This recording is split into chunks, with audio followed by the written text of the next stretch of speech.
Hey guys, welcome to our YouTube channel Study Rekna. Today we'll discuss about semester 4 Vedic Maths. Here is the syllabus. अब हम बात कर रहे हैं integration by parts की। तो हम नॉर्मल इंटीग्रेशन जैसे करते हैं हम वैसे ही करेंगे।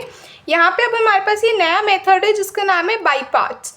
बाई पार्ट्स को अब हम यूज़ कब करते हैं actually when we have to integrate the product of two different functions we use the integration by parts to solve such functions.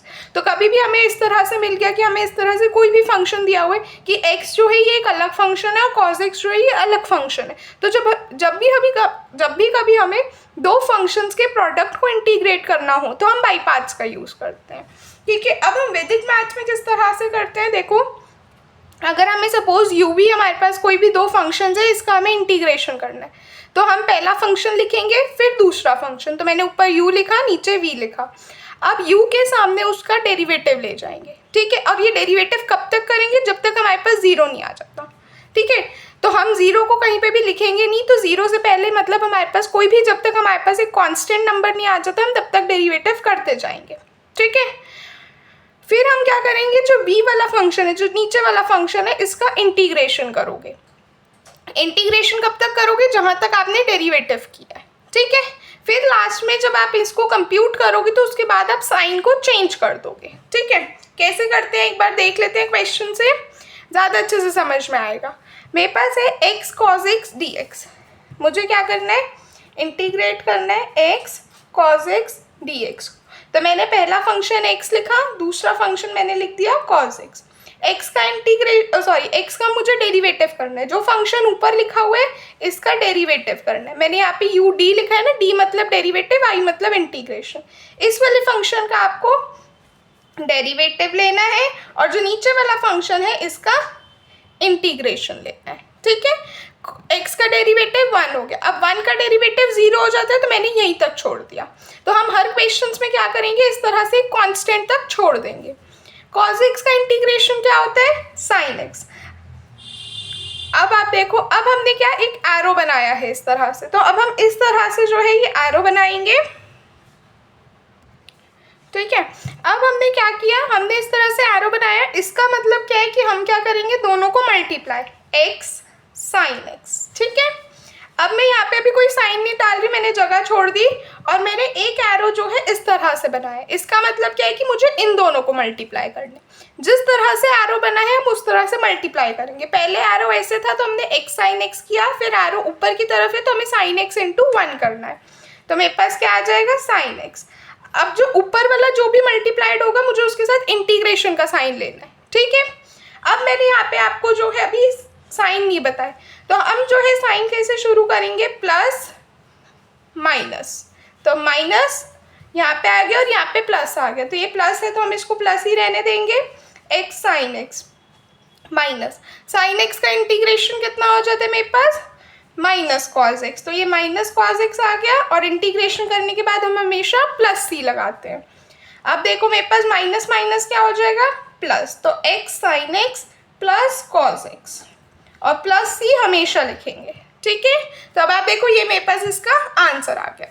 ठीक है, ये यहाँ पे इसका प्रॉपर सोल्यूशन मैंने कर रखा है, आप देख सकते हैं। सो आप जब नॉर्मल मैथ से इसको करोगे तो भी सेम आंसर आएगा, वैदिक मैथ से करोगे तो भी सेम आंसर आएगा। ठीक है, बस नॉर्मल मैथ्स में थोड़ा सा लंबा प्रोसेस होता है, वहाँ पे आपको आईलेट लगाना पड़ता है, यहाँ पे आप जो है डायरेक्टली कर पाते हो। ठीक है, अब हम आ जाते हैं नेक्स्ट क्वेश्चन पे। सेकेंड क्वेश्चन है मेरे पास इंटीग्रेशन करना है x sin x dx का। वीडियो को पॉज करके ये वाला पार्ट खुद से ट्राई करें। आई होप आप लोगों ने ट्राई किया होगा। आइए डिस्कस कर लेते हैं। x और sin x दो अलग अलग फंक्शन है। सबसे पहले मैंने लिख लिया x और नीचे मैंने दूसरा फंक्शन लिख दिया sin x। x का डेरिवेटिव करेंगे 1 का डेरिवेटिव 0 तो मैंने यहीं तक छोड़ दिया। sin x का इंटीग्रेशन करेंगे तो आ जाएगा माइनस cos x। ठीक है, अब हम इसको सॉल्व कर लेते हैं। तो x को इसके साथ मल्टीप्लाई करेंगे तो मेरे पास कितना आ जाएगा x into minus cos x। अभी मैंने साइन नहीं डाले। फिर यहाँ पे भी अभी मैंने जगह छोड़ दी है, ये बॉक्स मैंने साइन के लिए छोड़ दिया, ठीक है।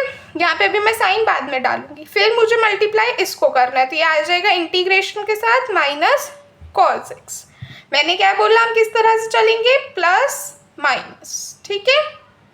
तो अब हमारे पास क्या आ जाएगा, देखो minus x cos x, minus ये है, ये वाला माइनस भी बाहर आ जाएगा, प्लस हो जाएगा। कॉस एक्स का इंटीग्रेशन कितना हो जाएगा, साइन एक्स। तो ये आ गया मेरे पास प्लस साइन एक्स, और यहाँ पे डी एक्स लिख देंगे, यहाँ पे प्लस सी, ठीक है। ये मेरा इसका सोल्यूशन हो गया, यहाँ पे मैंने कर रखा है। सो आई होप ये वाला मेथड आपको समझ में आ गया होगा। ऐसे ही अब हमारे पास एक्सपोनेंशियल के लिए भी है, x e to the power x d x. So एक बार ही देख लेते हैं कैसे करना है। सबसे पहला फंक्शन लिखेंगे x, दूसरा फंक्शन हमने लिखा ई एक्स। एक्स का इंटीग्रेशन एक्स का डेरिवेटिव 1 का derivative 0, e to the power x का integration e to the power x. क्या करेंगे, इसको सॉल्व करेंगे, तो ये आ जाएगा एक्स ई एक्स, जगह छोड़ दी अभी साइन के लिए, इसको इससे मल्टीप्लाई करेंगे तो ई टू द पावर एक्स, और इंटीग्रेशन लेंगे। हमने बोला पहले प्लस आएगा फिर माइनस, बस हो गया ये solve. X e to the power x minus e x का इंटीग्रेशन, ई एक्स ही होता है तो ये प्लस, ठीक है। अगर आप चाहो यहाँ पे आप ई टू द पावर एक्स को कॉमन भी ले सकते हो, एक्स माइनस 1 प्लस सी ऐसे भी लिख सकते हो, ठीक है। यहाँ पे मैंने कर रखा है, आप देख सकते हैं। नेक्स्ट पार्ट पे आ जाते हैं। अब नेक्स्ट वाला पार्ट जो है ना, ये थोड़ा सा डिफरेंट है। इस पार्ट में क्या है, अभी तक हमारे पास जो थी ना x की पावर 1 थी, तो हमारा डेरिवेटिव आप देख रहे थे कि एक ही पे होके फिनिश हो रहा था।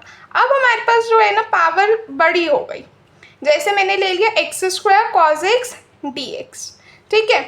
अब मैंने पहला फंक्शन लिखा, इसके नीचे दूसरा फंक्शन। पहले फंक्शन का डेरिवेटिव किया 2x आया, फिर से इसका डेरिवेटिव किया 2 आया, तो मैंने 2 भी लिखा। अब मैं जब 2 का डेरिवेटिव करूंगी वो 0 हो जाता है, तो मैंने इसलिए यहाँ पे छोड़ दिया। कॉस एक्स का इंटीग्रेशन किया, साइन एक्स आ गया, साइन एक्स का इंटीग्रेशन किया, माइनस कॉस एक्स आ गया। मेथड सेम चल रहा है, ठीक है। अब मैंने इसका नीचे 2 बार ही इंटीग्रेशन क्यों किया, क्योंकि मेरा डेरिवेटिव ऊपर 2 बार हो रखा है। ऊपर क्यों मैंने 2 बार डेरिवेटिव किया, मैंने आपको शुरू में ही बताया था कि जब हम डेरिवेटिव करेंगे हम तब तक करेंगे जब तक 0 ना आ जाए। यहाँ पे अब मैं 2 का डेरिवेटिव करूँगी तो 0 हो जाए, तो उसको लिखने का सेंस नहीं है, तो हमने इसलिए यहाँ तक छोड़ा, ठीक है। नॉर्मल में जैसे हमने ऊपर मेथड लगाया वैसे ही अब हम यहाँ पे कर रहे हैं। एक्स स्क्वायर को साइन एक्स से, फिर 2x को माइनस कॉस एक्स से, और फिर ये s से, ठीक है। तो अब मेरे पास कितना आ जाएगा, एक्स स्क्वायर साइन एक्स, अभी मैंने जगह छोड़ दी है साइन के लिए, फिर होगा 2x into minus cos x, फिर से साइन के लिए जगह छोड़ दो, माइनस कॉस एक्स इंटू 2, तो मैं ऐसे लिख सकती हूँ 2 इंटू माइनस कॉस एक्स, इसका इंटीग्रेशन, ठीक है। अब देखो मैंने बोला था प्लस फिर माइनस फिर प्लस, ठीक है। तो सॉल्व कर देते हैं, x square sine x plus 2x cos x आ जाएगा। कॉस एक्स का इंटीग्रेशन साइन एक्स होता है और ये माइनस का साइन है, बाहर चला जाएगा, प्लस माइनस माइनस हो जाएगा, तो -2 साइन एक्स प्लस सी, ठीक है। ये मैंने कर रखा है यहाँ पे, आप देख सकते हैं। अब इसी तरह से जो है मैंने नेक्स्ट पार्ट लिया हुआ है। नेक्स्ट पार्ट के अंदर जो है ना मेरे पास है x to the power 4 cos x। Video को पॉज करके ये वाला पार्ट खुद से ट्राई करें। आई होप आप लोगों ने ट्राई किया होगा। आइए ये वाला पार्ट डिस्कस कर लेते हैं। अगेन इस वाले पार्ट में भी कुछ मुश्किल नहीं है, बस थोड़ी सी पावर उन्होंने हमें बड़ी दे दी। जैसे यहाँ पे अब अभी तक हमने 2 के लिए किया तो उन्होंने थोड़ी सी बड़ी पावर हमें 4 दे दी। तो अगेन हम क्या करेंगे, x टू द पावर 4 है, इसका डेरिवेटिव लेंगे। x टू द पावर 4 का डेरिवेटिव क्या हो जाएगा, 4x क्यूब, और 4x क्यूब का करेंगे हम तो 12x स्क्वायर। पावर नीचे आ जाती है ना कि 4 नीचे आ गया तो ऊपर एक पावर कम हो जाती है, तो इसलिए 4x क्यूब हो गया। फिर अब 3 नीचे आ जाएगा तो 4 3 सा 12, ऊपर एक कम हो गई x स्क्वायर। अब 2 नीचे आ जाएगा तो 24x, ऊपर एक पावर कम हो गई। अब 24x है, इसका डेरिवेटिव 24, और 24 का मैं डेरिवेटिव करूँगी तो 0 होगा, तो मैंने यहीं पे छोड़ दिया।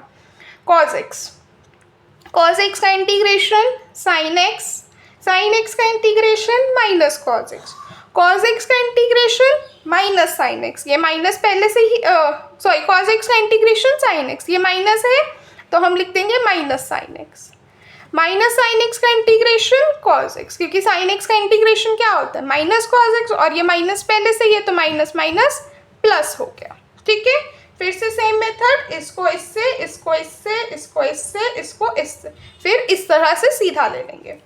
तो मेरे पास क्या आ जाएगा, x to the power 4 sine x, sine के लिए भी मैं जगह छोड़ रही हूँ, फिर 4x cube into minus cos x, फिर 12x square into minus sine x, फिर 24x इंटू कॉज एक्स, फिर इंटीग्रेशन ले लेंगे किसका 24 इंटू कॉज एक्स का dx। ठीक है, साइन कैसे लगाएंगे, plus minus plus minus plus.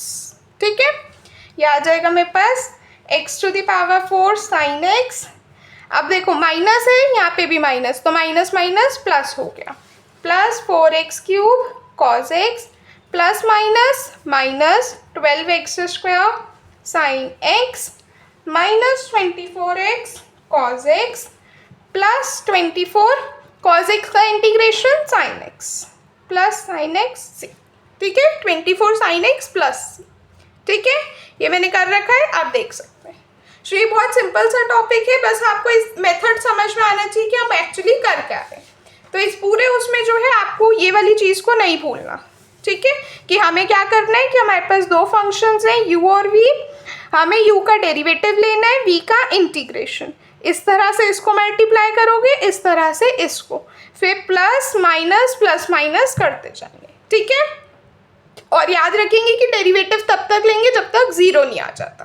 ठीक है, आई होप आपको आज का लेक्चर पसंद आया होगा। कोई डाउट्स है तो आप कमेंट सेक्शन में पूछ सकते हैं। नेक्स्ट टॉपिक के लिए बने रहें, तब तक के लिए चैनल को लाइक करें, शेयर करें और सब्सक्राइब करें।